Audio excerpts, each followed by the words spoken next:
Welcome. As we know, recursive algorithms are just a different way of expressing iterative algorithms, and both can be analyzed algorithmically, but the method of analyzing recursive algorithms varies very much between algorithms. So let's take a look at the general example and a couple of specific cases.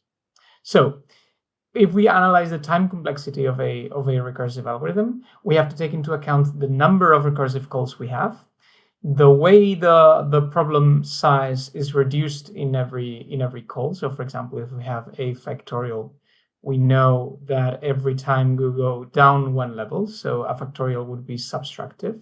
But if we have some for example, if we compute the power of a number, every step is divisive, because we can define the power as a to the power of b is 1 when b is 0.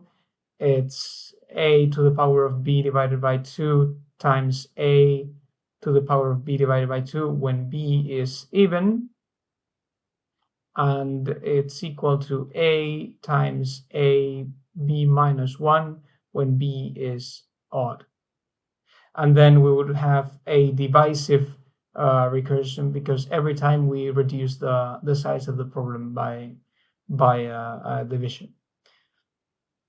And of course, we have to take into account the cost of the rest of the operations performed, not just the number of recursive calls and how many they'll be, depending on whether it's subtractive or divisive.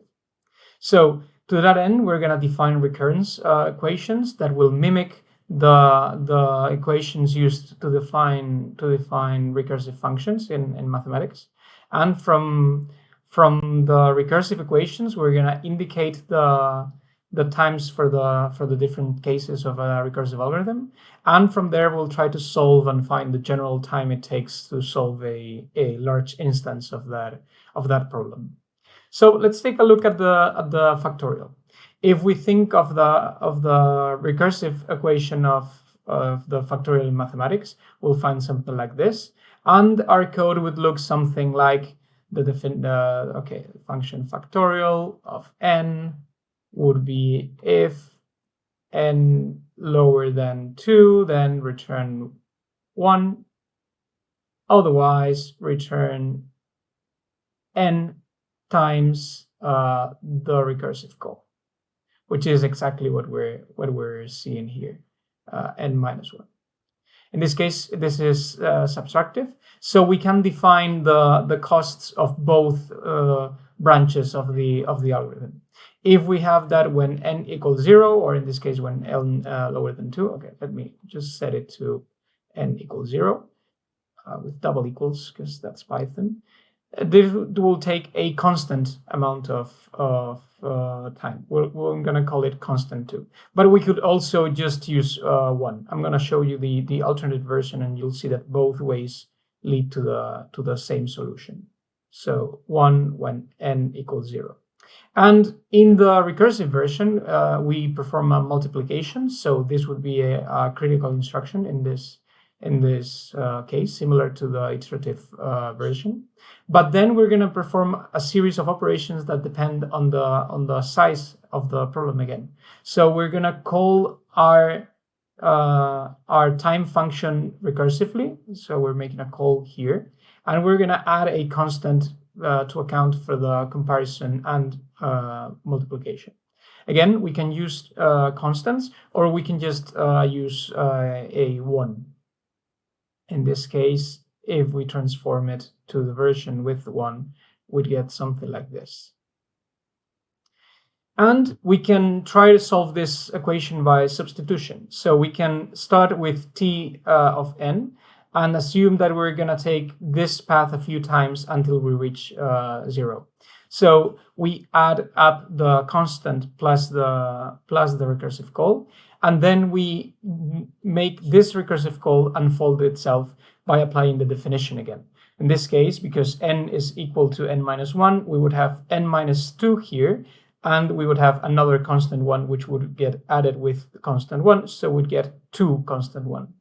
If we keep this up, you can see that every time we add 1 here, we remove 1 here. So when we reach this value equal to 0, that would mean that we'd have n count 1 plus t of 0, and because t of 0 is count 2, we would get this result.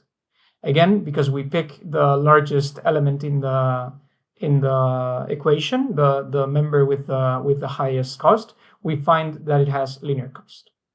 We can also analyze it instead of using constants by using the 1. We can see it down here. Let's see. T of n would be equal to t of n minus 1 plus 1. And this would be equal, if we substitute this part, t of n minus 2 plus 2.